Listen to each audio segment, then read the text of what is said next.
हमारे हम तो ये कहते हैं, जो वो कहते हैं ना, मन की बात। अरे गरीबों की भी तो सुनो मन की बात, तभी तो तुम्हें आगे करते हम। हमने बैठाया तुम्हें 10 साल दे दिए, सिंहासन पे बैठा दिया। ये थोड़ी तुम हमारा खून ही चूस लो, हमारी खाल उधेड़ लो। ये बताओ। तो इस टाइम तो जो है हिंदुस्तानी यही चाहते हैं कि कोई प्रधानमंत्री ऐसा है जो जुमलाबाज ना हो। और मोदी जी की तो गारंटी ये है कि वो तो जुमलाबाज हैं, जुमलाबाज है, जुमलाबाज रहेंगे। उनका कोई हिंदुस्तान का प्राइम मिनिस्टर होने का कोई फायदा नहीं है। राहुल गांधी का न्याय जीतेगा। बिल्कुल गठबंधन की सरकार आनी चाहिए। इनकी तो ये बदमाशी हो रही है, हर चीज की महंगाई। जहाँ देखो आईईटी का छापा पड़वा दिया, बेगुनाह को जेल करा दी। आज दिन हिंदू मुसलमान हो, ये नहीं कि हम नमाज पढ़ रहे हैं पीछे से लात मार दी। ये क्या है? आप पहले से कह सकते थे कि भाई क्या नाम है, आप यहाँ से हट जाइए, जगह छोड़ दीजिए। ये थोड़ी के लात मार के उसको नियत तोड़वा दी उसकी। कितना गुनाह है? आप पूजा कर रही है और हम आगे पीछे से धक्का मार दे, आपको कैसा लगेगा? नमस्कार, आप देख रहे हैं खबरें टीवी और मैं हूं आपके साथ सिमरन का। इस वक्त मैं मौजूद हूं हजरत निजामुद्दीन दरगाह पर, जहां पर हम बात करने वाले आने वाले लोकसभा चुनाव के बारे में। मोदी जी हर वक्त मोदी की गारंटी करते हैं, और वही दूसरी तरफ जो कांग्रेस है, इंडिया अलायंस है, वो उन्होंने भी अपना एक न्याय पत्र निकाला है। तो ये जानते हैं जनता से कि मोदी की गारंटी जीतेगी या फिर राहुल गांधी का न्याय चलेगा। चलिए जानते हैं। आपका नाम क्या है? सलमान। और आपका? महबूब अली। आपको क्या लगता है अभी जो आने वाले इलेक्शन में मोदी की गारंटी जीतेगी या फिर राहुल गांधी का न्याय जीतेगा? राहुल गांधी का न्याय जीतेगा। बिल्कुल गठबंधन की सरकार आनी चाहिए। इनकी तो ये बदमाशी हो रही है, हर चीज की महंगाई। जहाँ देखो आईईटी का छापा पड़वा दिया, बेगुनाह को जेल करा दी। इनकी तो एक किस्म का गुंडागर्दी हो रही है। ये आएंगे तो अपने गठबंधन की होगी सरकार, हमारी सब मर्जी का होगा। हर चीज चलेगी, सिस्टम से चलेगी। और पहले भी तो कांग्रेस की सरकार थी, 400 रुपए का सिलेंडर था और हर आदमी को आराम से जिंदगी गुजर रही थी। ना मकानों का कोई टेंशन थी, ज्यादा किरायों की। आजकल तो किराया भी इतना हो गया कि रहना गरीब आदमी का मुश्किल हो गया। रेहड़ी पटरी वालों के साथ सबसे ज्यादा धांधली हो रही है। मोदी जी को एक चीज नहीं दिखाई देती, मन की बात अपनी बताते, मगर हमारे रेहड़ी पटरी वाले की मन की बात नहीं सुनते। वो क्या नहीं सुनते? आज दिन हमारे ये शोषण हो रहा है, हमारा ये शोषण हो रहा है। पुलिस कर रही है शोषण, एमसीडी कर रही है शोषण। 10,000 रुपए तुम दे रहे हो कि माल लगाओ, जाके बेचो, मगर आज दिन रेहड़ी उठा के ले जाते। ये हमारे मन की बात नहीं उनके कान तक पहुंचती। ये भी तो सोचो कि तुम्हारी कैबिनेट में और भी लोग हैं, और भी सारे लोग हैं कि डीसी है, कमिश्नर है, सब इनको ये बोलोगे ये एमसीडी इनको तंग क्यों करती है? जब तुम 10,000 रुपए दे रहे हो लोगों के, तुम काम करो, उसके बाद में माल उठा के जब्त कर लेते। कितना चला? 6,000 रुपए, 4,000 रुपए। आज दिन पुलिस शोषण करती है हमारा। क्या हटाओ भाई यहाँ से। अरे हमारे छोटे छोटे बच्चे हैं, वोट लेने के लिए तुम ये तो नहीं कहते ये पीडब्ल्यूडी का एरिया है, या एमसीडी का एरिया है, या एनडीएमसी का एरिया है? वोट लेते वक्त तो कुछ नहीं बोलते। वोट लेते वक्त तो तुम्हें बस दे दो, हमें दे दो। अरे हमारी मर्जी है, हमारा एक अधिकार है, हम किसी को भी दें। लेकिन हमें सोचना पड़ेगा कि हमारा किसी में फायदा है। राहुल जी हम चाहते प्रधानमंत्री बने, पहले भी चाहते सोनिया जी बने, मगर अब क्या करें, अड़चने आ जाती है कुछ ना कुछ।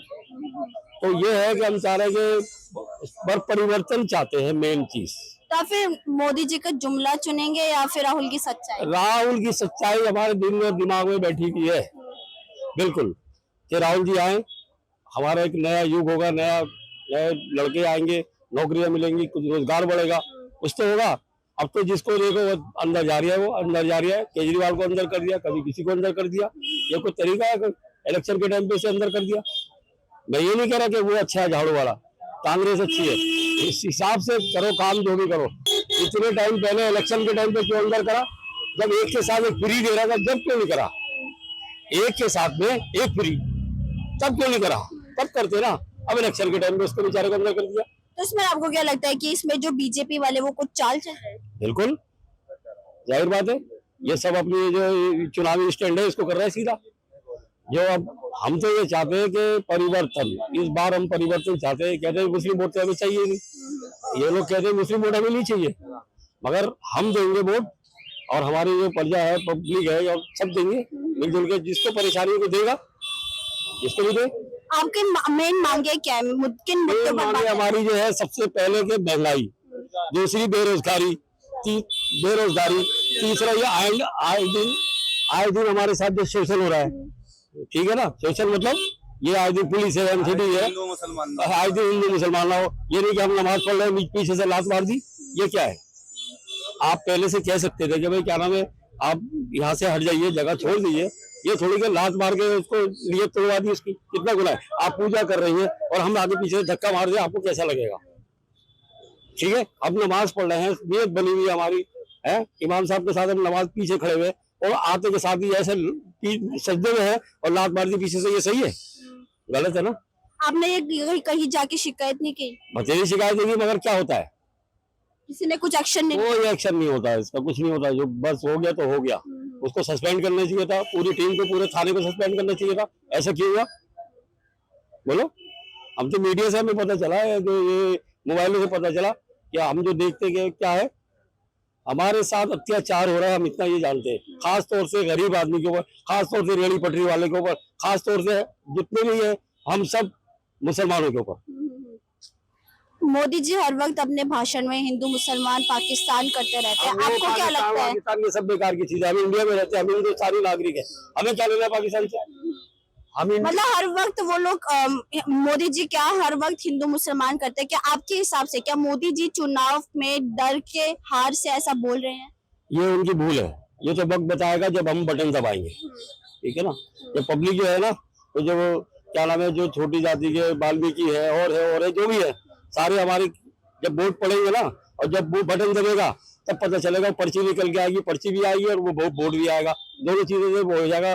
दूध का दूध, पानी की पानी। हम शुरू से कहते चला आ रहे हैं कि ब्लैक पेपर पे क्यों नहीं लगवाते हम वोट?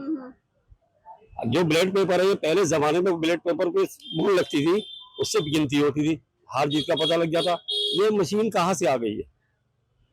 तो आपके हिसाब से ईवीएम का घोटाला होता है? अब इतने दिन से गरीब आदमियों को मकान दिए जाएंगे, ऐलान करते थे लोग बाग कि गरीब शहरी गरीब नागरिकों को मकान दिए जाएंगे, झुग्गी वासियों को मकान दिए जाएंगे।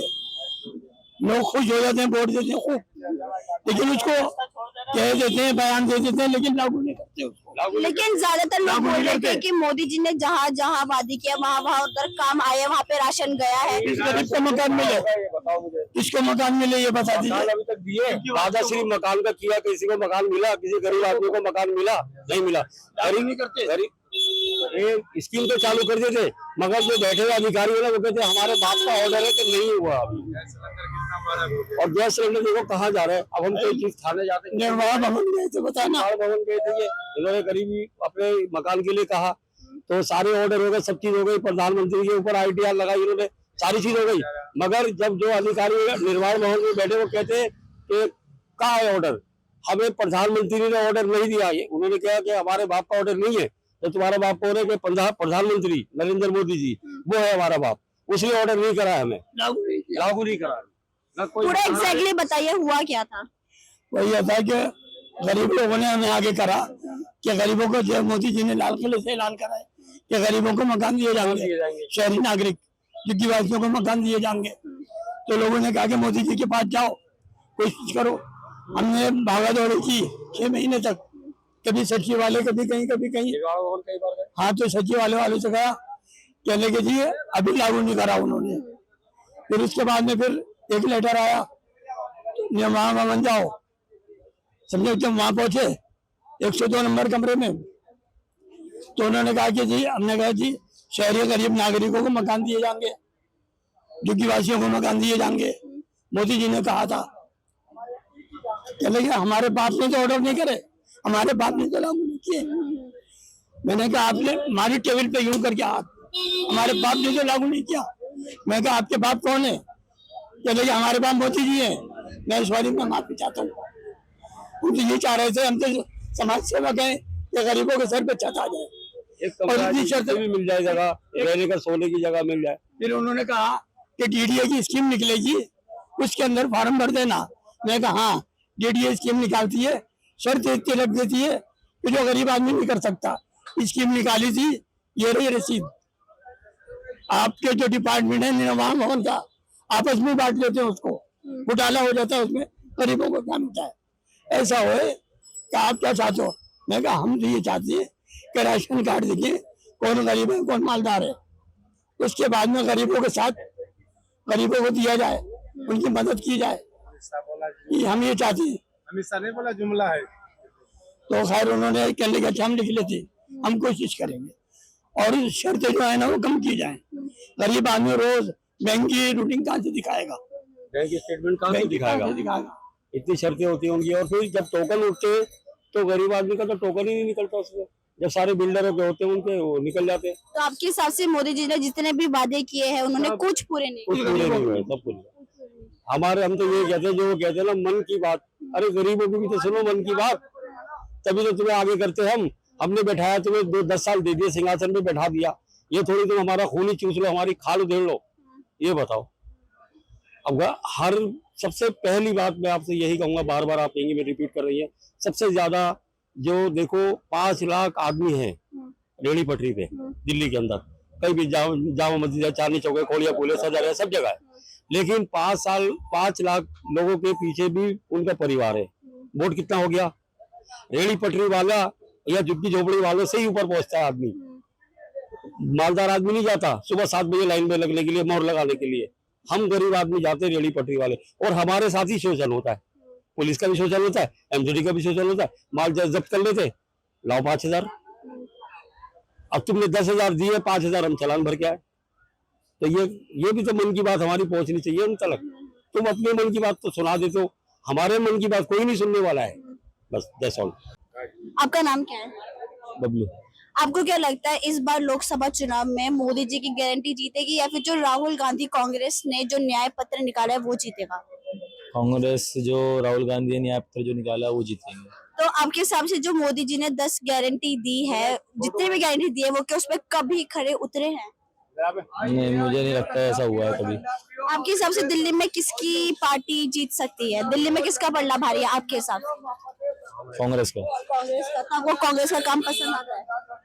कांग्रेस थी तो बेहतर था पहले, अब जो है जब से बीजेपी सरकार आई है, महंगाई और गरीबी दोनों ज्यादा हो गई है।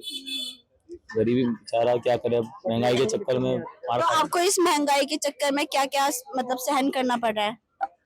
सहन क्या, बस यही देख लीजिए आप, बहुत सारी चीजें हैं जो महंगी हो गई हैं, गरीब के बस की बात नहीं है, बजट से बाहर हो गई है जो। और हर चीज में महंगाई है। गरीब का बजट नहीं है कि हाँ भाई ये चीज खरीद सके अपने घर वालों के लिए, बच्चों के लिए भी, बच्चों के लिए जो भी है। तो इस चक्कर में कांग्रेस का टाइम था तो हाँ भाई सब चीज थी, महंगा काम भी था, गरीबी अपनी जगह थी, हर चीज थी। ये है कि कांग्रेस का टाइम बेहतर था पीरियड। तो आप फिर मुद्दों को देखकर वोट करेंगे या फिर जो मोदी जी हर वक्त हिंदू मुसलमान करते हैं उसको देखकर वोट करेंगे? नहीं, मुद्दों को देख के वोट होगा। आप क्या बोलना चाहेंगे? आपको क्या लगता है इस बार दिल्ली में किसकी पार्टी आ सकती है? कांग्रेस। तो आप इंडिया अलायंस को पसंद करते हैं क्योंकि एक अब गठबंधन हो गया है इनका, कांग्रेस आम आदमी पार्टी सबका गठबंधन हो गया है, जी जी बिल्कुल। तो आपको कांग्रेस का काम पसंद आता है? हाँ। तो आपके हिसाब से जो मोदी जी है वो हर वक्त अपने मोदी की गारंटी करते रहते हैं, और अभी इस वक्त कांग्रेस से भी अपना न्याय पत्र निकाला जिसमें 30 लाख से ज्यादा रोजगार मिलेंगे और भी कुछ शिक्षा और जो स्वास्थ्य को लेकर वादे किए थे, तो क्या अगर कांग्रेस सत्ता पे आते यानी कि इंडिया अलायंस सत्ता में आते तो काम करेगी? इंशाल्लाह। आपका नाम क्या है? मेरा नाम फैजुद्दीन है। आपको क्या लगता है जो आने वाले लोकसभा चुनाव में जो कि 25 तारीख से शुरुआत है, तो क्या लगता है कि बीजेपी जीतेगी या फिर आम आदमी पार्टी इंडिया अलायंस? बीजेपी तो जीतेगी क्यों, ईवीएम से जो चुनाव हो रहे हैं, अगर ईवीएम से नहीं जीतेगी तो अपनी धोखाधड़ी से जीतेंगे। तो जो चुनाव हो रहे हैं तो ऐसा है कि गठबंधन के अंदर जो चुनाव हो रहे हैं वो कांग्रेस अलायंस ही जीते, तो बीजेपी का जो जीतने का कोई फायदा नहीं है। इससे बीजेपी सरकार से हर कोई परेशान है, छोटे से छोटा आदमी, बड़े से बड़ा आदमी, हर कोई परेशान है बीजेपी। आपने भी सुना होगा टीवी में मोदी जी हर वक्त मोदी की गारंटी करते हैं, और वहीं दूसरी तरफ राहुल गांधी ने अपने एक न्याय पत्र निकाला है जहाँ पे 30 से ज्यादा लाख लोगों को नौकरियां दिए जाएंगे, उनको रोजगार दिया जाएगा, शिक्षा दिया जाएगा और स्वास्थ्य दिया जाएगा। तो आपको क्या लगता है कि मोदी जी की गारंटी जीतेगी या फिर राहुल गांधी का न्याय जीतेगा? मोदी जी गारंटी ये है, मोदी होंगे तो हिंदुस्तान का सत्यानाश होगा। और आगे रहा राहुल गांधी को कभी जो है सरकार चलाने का मौका नहीं मिला। इससे पहले उनके खानदान में जो बड़ों ने जो सरकार चलाई है वो आपको सबको ही पता है उन्होंने कैसी सरकार चलाई है, लेकिन यह अगर एक बार राहुल गांधी को भी मौका मिलना चाहिए। तो फिर अब नया पीएम अगर इनकेस इंडिया अलायंस सत्ता में आती है तब नया पीएम फिर किसको देखते हैं? नया पीएम ऑब्वियसली राहुल गांधी। राहुल गांधी। तो आपके हिसाब से फिर मोदी जी का जुमला जीतेगा या फिर राहुल गांधी का न्याय जीतेगा? तो इस टाइम तो जो है हिंदुस्तानी यही चाहते हैं कि कोई प्रधानमंत्री ऐसा है जो जुमलाबाज ना हो, और मोदी जी की तो गारंटी ये है कि वो तो जुमलाबाज हैं, जुमलाबाज थे, जुमलाबाज रहेंगे। उनका कोई हिंदुस्तान का प्राइम मिनिस्टर होने का कोई फायदा नहीं है।